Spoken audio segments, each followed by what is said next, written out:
Hey guys, welcome back to the channel and welcome to my kitchen. Today we're going to do a cooking with Kelly and we are going to do a banana nut muffin. So come along and I'm going to show you what's in it. Alright guys, so I'm going to kind of briefly tell you what you need really quick. You're going to need 1.5 cups of flour, a teaspoon of baking soda, a teaspoon of baking powder, 1/8 of a teaspoon of cinnamon, a teaspoon of salt, 1/2 cup of granulated sugar, 1/4 cup of brown sugar. I think that's all the dry, and then you just mix all the dry in one bowl. This recipe sounded really simple.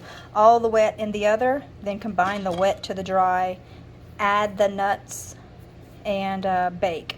This is just mashed bananas. We're going to add the rest of the ingredients to this, and then I'll show you when we add the pecans. I just thought I would give you a screenshot of this up close. I hope you can see this.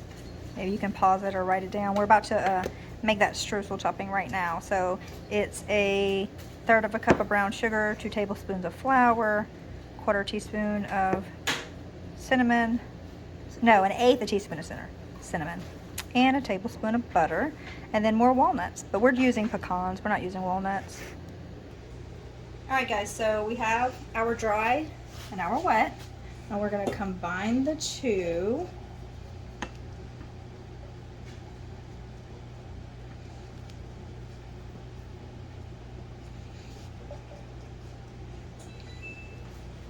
And that is the oven done preheating.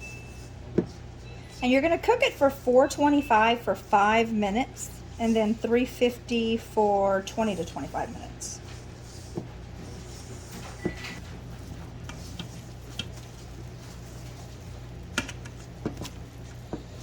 All right, the nuts in. And like I said, we're using pecans. It called for walnuts, but I didn't have any more. How much was that? 1/2 cup.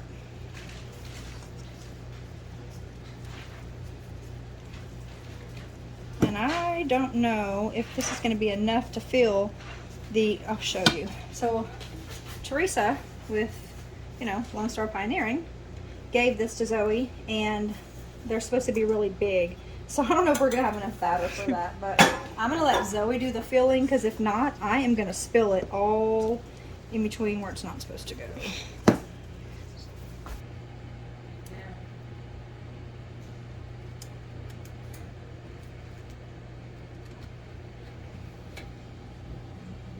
We're not sure exactly how much to put in here, so we're going to fill it up, and then we're just going to divide it, as evenly as possible, and then see how far it gets us.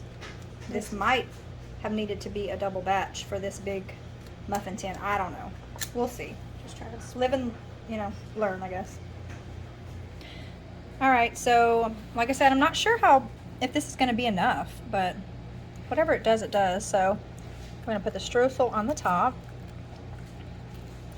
and then we're going to bake.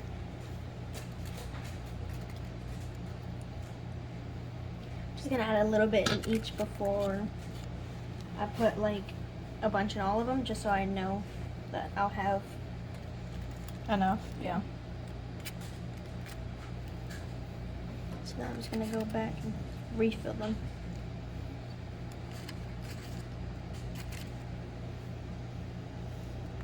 Some of these muffins aren't going to be as big, like that one in the back probably will not get very tall. We should have doubled it, but Or maybe they will. Maybe they'll like rise. And I don't know, maybe.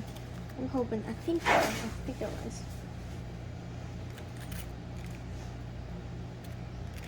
Okay. That's good. Alright guys, we'll show you what it looks like when it comes out. Alright guys, the oven beeped and they look pretty good. I'm going to take them out. Alright, so you can see they rose pretty well. They didn't go all the way to the top. I know if I'd have doubled the batter, we could have made it a little taller, but I'm not going to complain because we hadn't tried this pan before. And they look really good, so we're going to take one out and see how it tastes. Also, I wanted to tell you guys that these parchment paper muffin liners are the best. They just come off, nothing sticks to it. So they're really great. Alright guys, I cut it up because it's really big, so it's really hot too.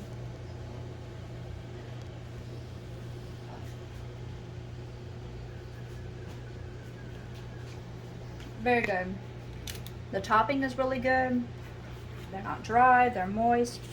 We only had 2 bananas. It called for 3, but they were really old, you know? They were ready. So it's really sweet and really good. So anyway, if you guys decide to try this, let me know. Thanks for stopping by my kitchen. See you next time.